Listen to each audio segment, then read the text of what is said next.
All right, what is going on, everybody? Welcome back to another day of Saber Sims DFS office hours. It is Wednesday, February 15th of 2023 here, winding down on the first half of the NBA season.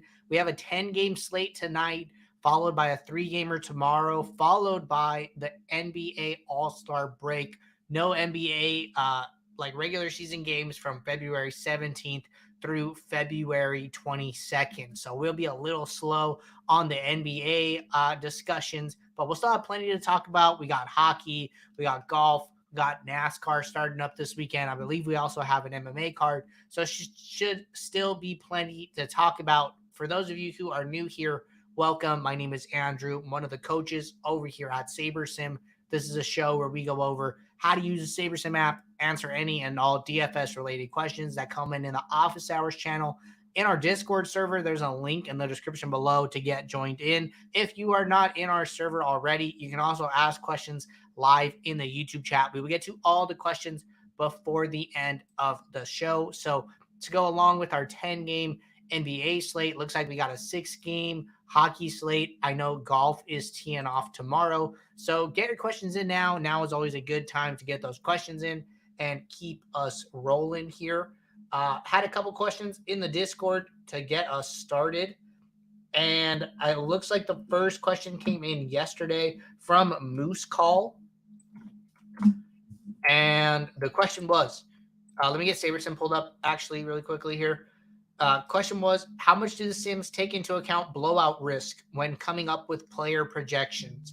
For instance, I feel like there's a very high likelihood the Bucks will blow out the Celtics tonight, given that Smart, Tatum, and Brown are all out for the Celtics, which would likely affect the potential upside/fantasy points for a guy like Giannis, since he may end up playing less than 30 minutes rather than his average if the game was not a blowout.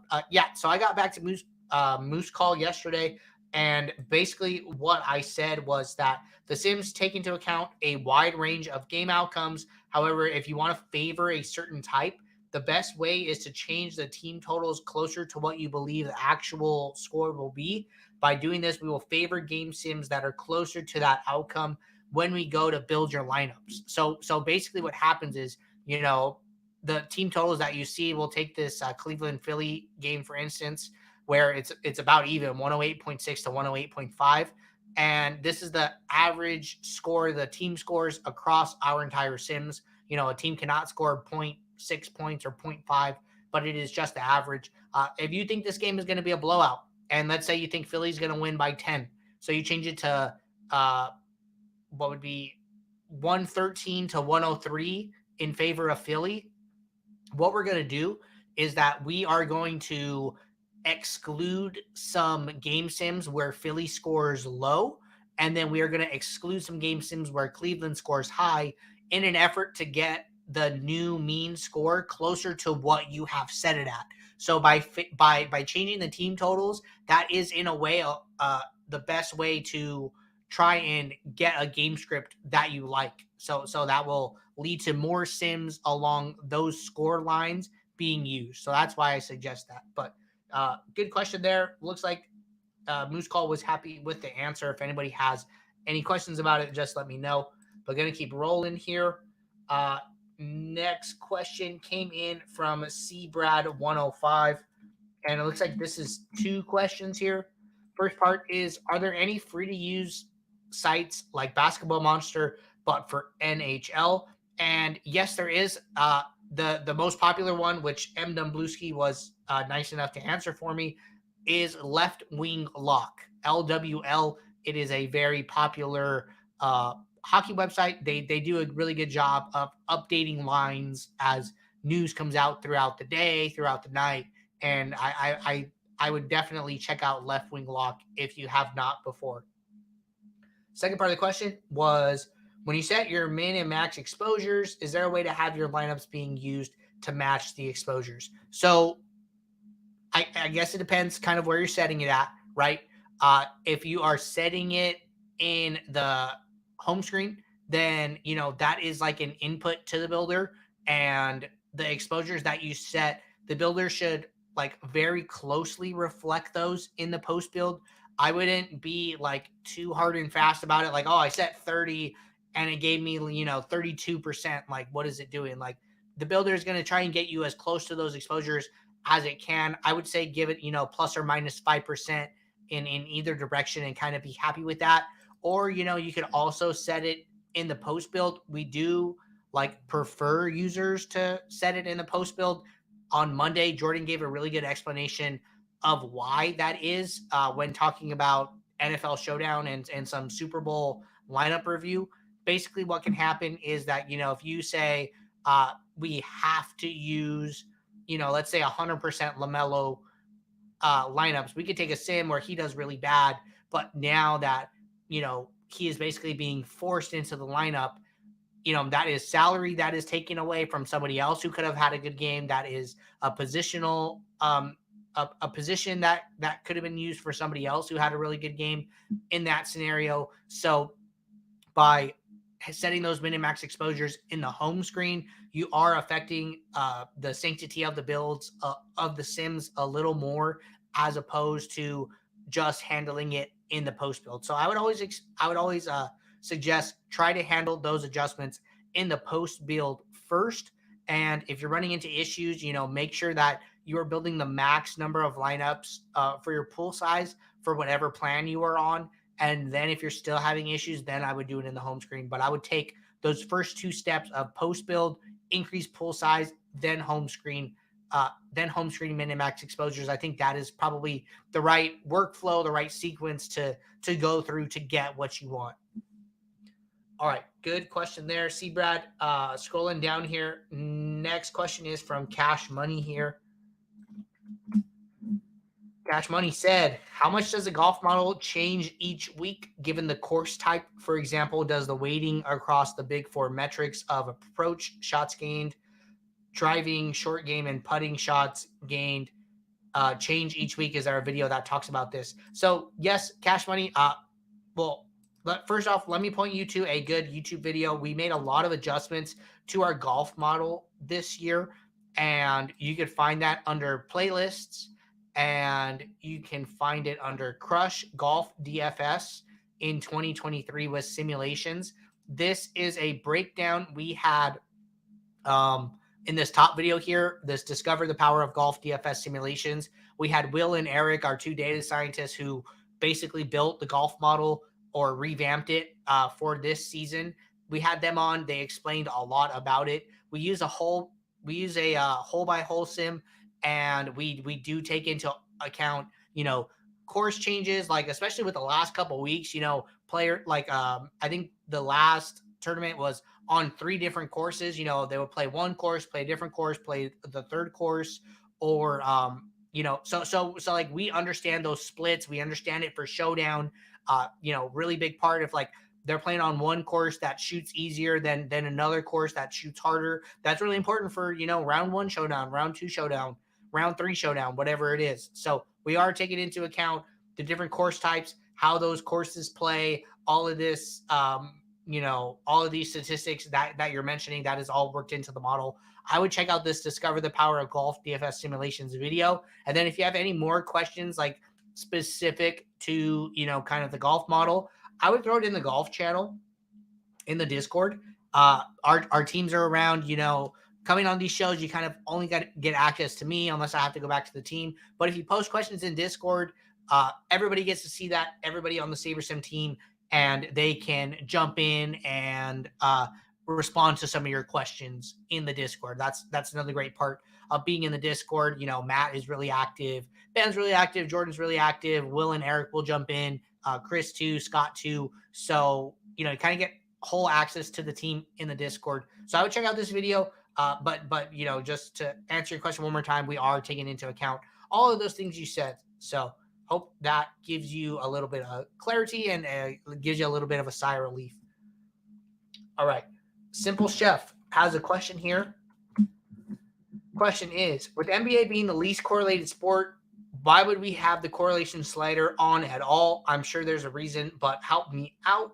And it looks like Average Tuesday and Kurt jumped in a little bit here. And it looks like Simple Chef has a second question. I'm going to answer this one along with what Average Tuesday and Kurt said in the Discord. If anybody's interested and see what they had to say, they can catch up on it in there. But yeah, so like, let's talk about NBA, right? NBA is a low correlation sport, but there are still correlations, right? And I think the most interesting thing to kind of remember with NBA and kind of with the correlation slider is like, the correlation slider is a multiplier basically.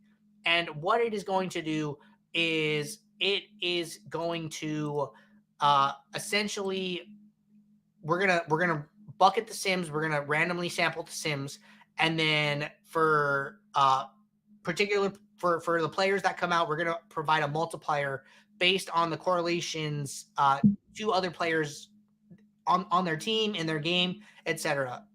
In basketball, there are not a lot of positive high correlations, but there are a lot of high negative correlations. So the highest positive correlation Kyrie Irving has is 0.05, but the highest negative correlation he has is to Luka Doncic at minus 0.11, which is about, twice over 2x the positive correlation side.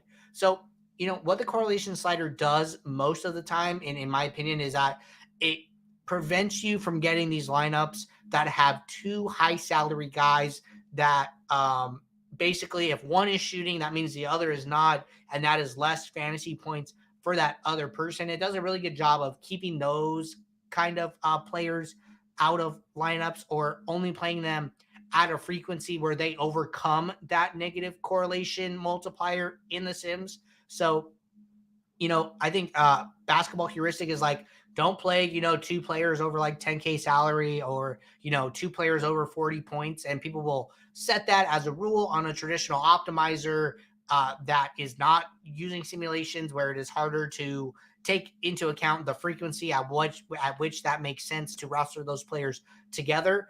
By, simming the games and by providing this correlation multiplier, they could show up in a lineup. We could provide the multiplier. It would probably hurt both of them, and then they could still be a good play. And then, like, okay, they must have had just like a really good game together.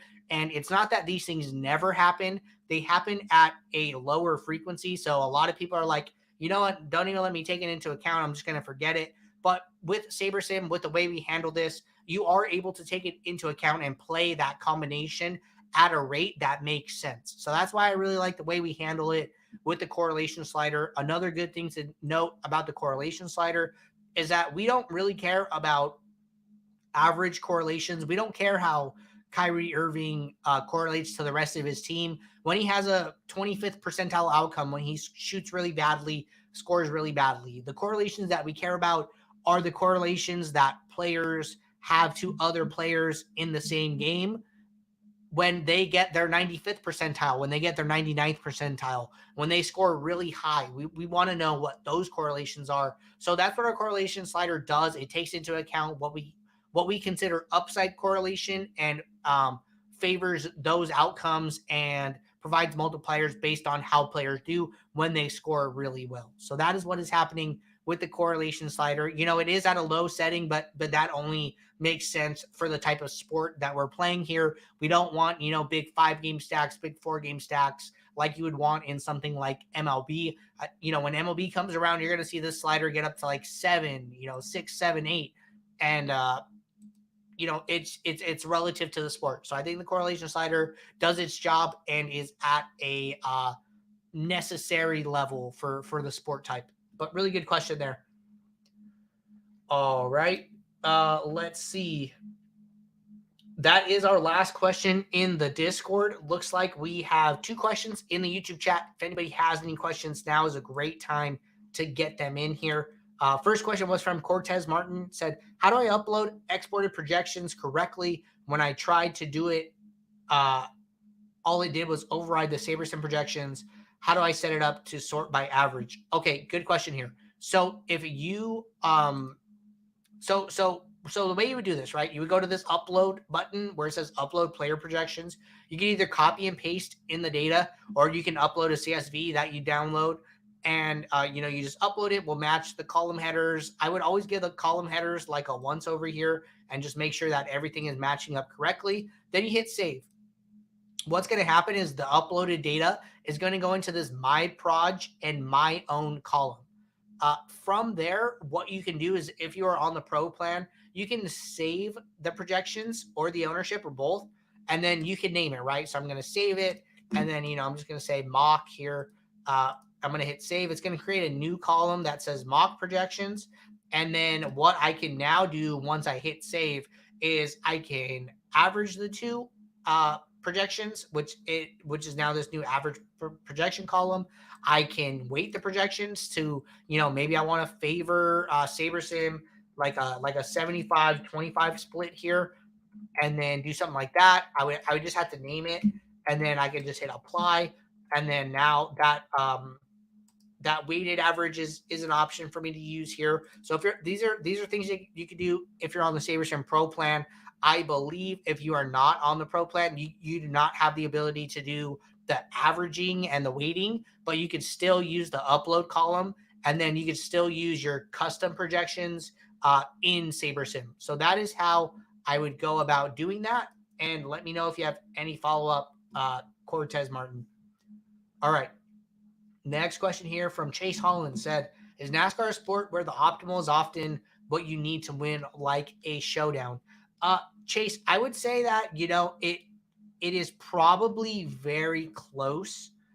Usually in showdown, usually in NASCAR, depending on the race, you're going to have around like 30 to 40 drivers most of the time. So you might not need like the stone cold optimal, but you're going to need really close to it, right? And then if like the field is smaller, like what we saw at the Clash, where there was only 27 drivers, as that pool size of drivers shrinks, you're going to get closer and closer to the optimal. It's a little hard to say. I think that, building your lineups to try and find the optimal, I think, is probably best practice here. And I believe that's what like our simulations would show. So we don't have projections up yet because nobody's gone through qualifying. We don't know starting positions, etc. Once all of that data becomes available, we will have projections for Daytona. But if we just come in here really quickly and look at the sliders, the sliders are going to be set to 0, 0, 10. This is what this means is that we are taking single race optimals and building the optimal lineup, with no correlation multiplier, with no ownership fade multiplier, trying to keep the sims as intact or maintain the sanctity of the sims as much as possible. So I think you can try and approach NASCAR the same way that you would approach NFL Showdown or NBA Showdown or, small field golf tournaments where you're kind of hunting for the optimal is probably the best option here. I don't know you guys, but I'm looking forward to Daytona. No basketball this weekend, no football this weekend. It is nice to have Daytona kicking off. Should be a fun weekend to play some NASCAR and, dip your toes in the NASCAR streets if you have not done so before. All right. I'm going to go with Joff Olson. Said, if you have time, I'm curious on filling lineups. If you generate, say, 150 lineups, are you uploading your DK/FanDuel entries and letting SaberSim fill that? Really quickly before you answer that, Cortez said, thank you. That cleared up a lot for me. Yep. Happy to answer that and happy to help you out. So getting back to Olson's question here, filling lineups, right? So let's go over to NBA here. And basically what you would do is that you are going to go over to this entries tab here. And then it says to get started, upload your entries file. You're going to hit this download template file from DraftKings. What it is going to do is it is automatically going to download the matching file for the slate up at the top. And then it will download it. And then you can just drag and drop it into this field. I don't have any entries for today. I can see if I can just enter one of their free contests to show you exactly what that looks like. So I'm just going to pull up the DraftKings app really quickly. I prefer to reserve on my phone. I find it easier than going online and building a dummy and then entering it multiple times.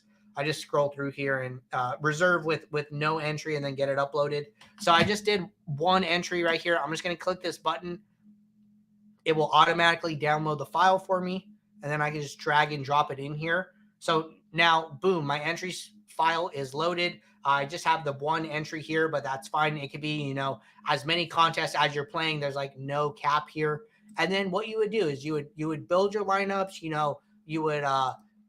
You would set your contest settings and then hit build. You would come into the post build. You would, make any adjustments that you need. You would adjust min uniques, whatever. Once you're good to go, right? And I just have one entry here, so I'm just going to put one up at the top. You go over to this fill entries button on the right-hand side, and then from here, it's going to save the lineup file with all your changes. That way you can always go back to it at a later time.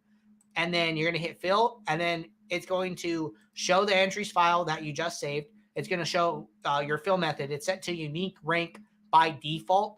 And then you're going to just click this green button. It is going to fill the top lineup for however many lineups. And then you're just going to hit this download button down at the bottom.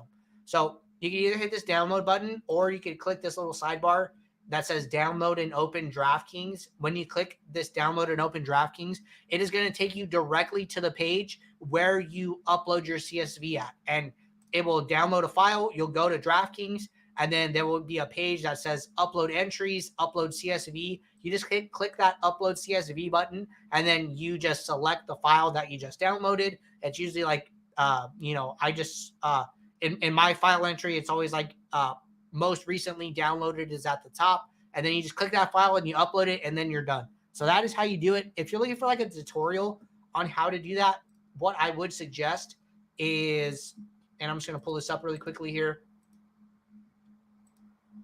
is on your SaberSim, go to settings, go to help, and then it's going to pull up our support library.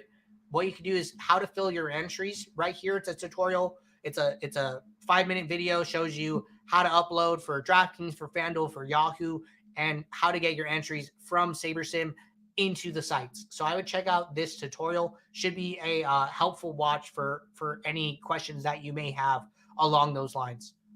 So check that out. And I'm going to get SaberSim pulled back up here, but hope I helped you out there. If I did not, let me know. We can review it a little more. And next question here. Question says, do you play NHL?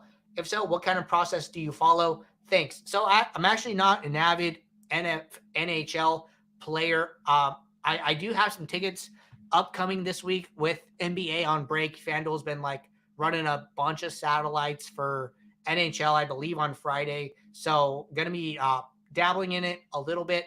I would say that, if you're not somebody who is like an avid NHL player, you don't know all the ins and outs, you don't know all the teams, I would suggest starting with like some type of stacking rule.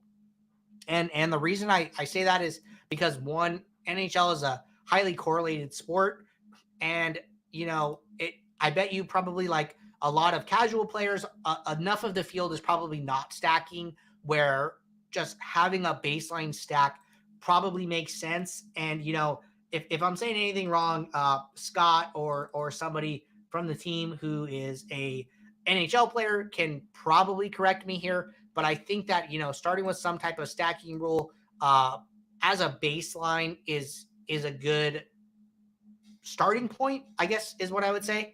So what I'm planning on doing is like setting some type of stacking rule. There was a question on here like a couple months ago where somebody was asking about, how to set up a certain stack. I talked about it with Scott behind the scenes, and he said that that type of rule combination would probably be good for somebody who is just starting out. So I'm actually going to pull that up, and we could talk about it a little bit here.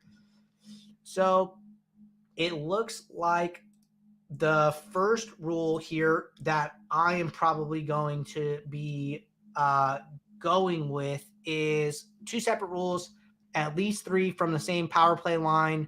That'll give you 3 to 5 correlated players from the power play line. D should be checked. Adjust to only allow power play 1 or both power play 1 and power play 2 to your preference. And then it says, I'm not sure exactly how to guarantee a D-man here without changing it to a 5 stack. So some manual review of the lineups ahead of time to only include those that include a defenseman as part of the power play stack might be necessary. And then second rule, at least 2 from the same EV line. you'll get 2 to 3 correlated EV players and make sure D is unchecked. I think that is like 2 good baseline rules that I would probably follow there. And I think that that could get you moving in the right direction. If you want to see what that looks like, it would look something like this. So if I go over to rule type, I'm going to go to stack. I'm going to say at least 3 from the primary team. And I'm going to make sure that defenseman is checked. And then I'm going to say must be on the same power play line here. And then it should look just like that. Going to hit save. And then probably a second rule here where it's going to say at least 2. And I'm going to uncheck defenseman here. Must be on the same even strength line. I'm going to leave all the lines checked and then hit save. So, you know, as far as my NHL process goes, it probably looks something exactly like this, but, you know, not an avid NHL user. You know, I'm sure like there are some of you in the community watching this that are not. I think this is a great starting point. Got this directly from Scott. Going to try it out. Going to check it out for myself and kind of see how that goes. But good question there. Happy to talk some NHL. We don't get to talk about it too much. All right. Joff Olsen said, I feel like when I do that, all of the generated lineups don't get used. Maybe I am missing something. So getting back to our NBA fill entry method demo here. So I mean, it depends on 2 things, right? It depends on 1, how many entries you have, and then we sum that for you up here at the entries tab. So if like this says, you know, 20, and then, you know, you should always make sure that, well, let me say this. We recommend building a unique lineup for every unique entry that you have. So if you had, you know, 5 single entries, then you should change your number of lineups up here to 5 and then put a unique lineup into each single entry here. And then, you know, if it's 20, do the same. But basically what's going to happen is when you come to this fill entries tab, we use unique rank, which basically means that we are going to take all 5 lineups, enter them descending in your contest. So if you had 5 single entries here, we would enter the first one on this list over here on the right on the screen, and then we would enter the second one, the third one, the fourth one, the fifth one. If you had a 6 contest and we ran out of lineups, we would start back at the top and then begin filling them again. I think the only time that something could happen where, you know, not all the lineups are used is if you are building more lineups than you have entries. So if you're building, you know, 150 lineups here, but you are only playing 23 maxes, then yeah, you're going to have like 60 entries, but 150 lineups. So 90 of the lineups are not going to be used. I think the only good thing about using unique rank here is that, you know, your top 20 are going to go into your first contest, and then your second 20, and then your third 20. So like you're not skipping the highest Saber score ranked lineups, or however you're ranking your lineups. You're not skipping the best ones and then only playing ones like from the bottom if you were to use unique random, which is what could happen. If you are using rank, what is going to happen is that, you know, even if we had 5 single entries here, we are only going to use the number 1 lineup in every single one. So this will put your number 1 lineup, your number 1 lineup, your number 1 lineup. So 1 lineup will be used 5 times. So I would say be a little careful with using rank. We think unique rank is probably is the best fill method, which is why it is set as the default fill method. All right, scrolling through here, my man, I'm not going to pronounce it because I don't want to get in trouble, but said thank you, Andrew. So thank you. I don't want, you know, Google to take us down or anything like that. All right, Cortez Martin said, I was just looking through the app and noticed master upload. What is that? Anything important? Yeah, so if you're on the pro plan, you do have the ability to use a master upload. It is a new feature that we added. You know, a lot of players, especially on the pro plan, are playing multiple slates, multiple sites. It is pretty annoying to, like, you know, there are 8 slates on DraftKings for NBA tonight. Pretty annoying to have to go to each one and upload a new CSV for the players playing on that game. What master upload does is you have to enable it. So you come over here to the right, you hit enable master upload, and then you click on DraftKings, like the sites, and you go to master upload. This will let you upload a projection for each player for each site one time, and it'll save, you know, the power users who are playing, you know, every slate, every site. It should save you guys a lot of time if you're using that. And you know, you have all three sites here: DK, FanDuel, Yahoo. So that is what it does. If you are looking for a tutorial on it, Jordan did a great video related to it. If you go down our frequently asked questions, you go to view more, and then in our support docs, you can look up master upload, and then how to use master upload. He just created the video this week. It is a new feature. It is a pretty powerful feature and should save persons a lot of time there. But thanks for calling it out. We have not talked about it on the show yet. Yeah, my man Pittsburgh remembers us getting taken down, a video taken down for somebody with a similar type of name. So glad you were around for that one. John Folsen said, I must have done something wrong when trying this before. Thank you for explaining, sir. Yep, happy to help. Happy to give you guys a demo on anything that you guys are having issues with. All right, that is our last question in the YouTube chat. Hopping back to Discord. Looks like there is one more question from Simple Chef here. And the question is, on another note, where's the best resource to understand the best way to use late swap? Is there more to the controls other than hitting the late swap button? Okay, good question. So first thing is, you know, I'm happy to show, you know, late swap here. But if you are looking for information on late swap, I feel like I've keep going back, but our support docs have great information on late swap. So if you go to our tutorials, how to late swap, this will show you exactly how to late swap. And it's a short video. I believe it's only a couple minutes. Oh, actually 10-minute video. Jordan probably goes into a lot of depth here, but this is definitely a good watch for how to learn to late swap. But happy to show it here as well. So let me get the screen pulled back up. And as far as late swap, let's see. I don't know if I had an entries file for one of the other days, but basically what's going to happen is it's going to be very similar to the way you build lineups pre-lock. What is going to happen once, you know, 7 p.m. Eastern comes is that we are automatically going to toggle on this late swap button. And from here, what we will do is we will analyze your CSV and we will see the number of unique lineups that you have. And then we will rebuild that many unique lineups for you over the size of your pool. So you know, your pool size is 500. You have one unique lineup. We are going to rebuild that one unique lineup multiple times. And, you know, obviously, like if this number was 10 here, the way our late swap works is that we are rebuilding each individual unique lineup a set number of times to give you options to apply min uniques, apply min and max exposures, things along those lines. So like if you had 10 lineups and we had a pool size of 500 here, that means that we are rebuilding each individual lineup 50 times. And then that will allow you to do things in the post build as far as min and max exposures, things like that. So we used to only rebuild each lineup in late swap one time. We now rebuild each lineup multiple times and give you a full pool of lineups. So it is a recent feature that we released. Been a big help, you know, to my individual process. Heard a lot of great things about it from users in the community. So should feel really similar. You know, even if I toggle this on and just run a build here, I'm just gonna do this like 20 lineups. Should feel really similar to the way lineups are built in the pre-build. So another like big reason that we wanted to do that was to kind of like create some like consistency with how building lineups, how managing lineups in late swap, in post lock feels for users. So this is what it looks like. I'd say the only big difference here is that there is no longer a fill entries button. You could just go straight to downloading your entries.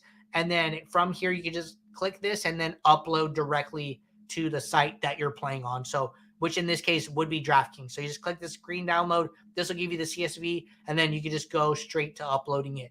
But for more information on late swap, check out that 10-minute tutorial that I pointed out. All right, everybody. Looks like that is our last question of the day. If you guys have any questions that pop in your head throughout the day, throw them in the office hours channel. get us a queue of questions to get rolling for the start of tomorrow's show. We'll be right back tomorrow, Thursday, 2 p.m. Eastern, for our Thursday show. Good luck in any NBA contest, in any PGA, in any NHL, whatever you guys are playing. So until tomorrow, take care, and I will see you.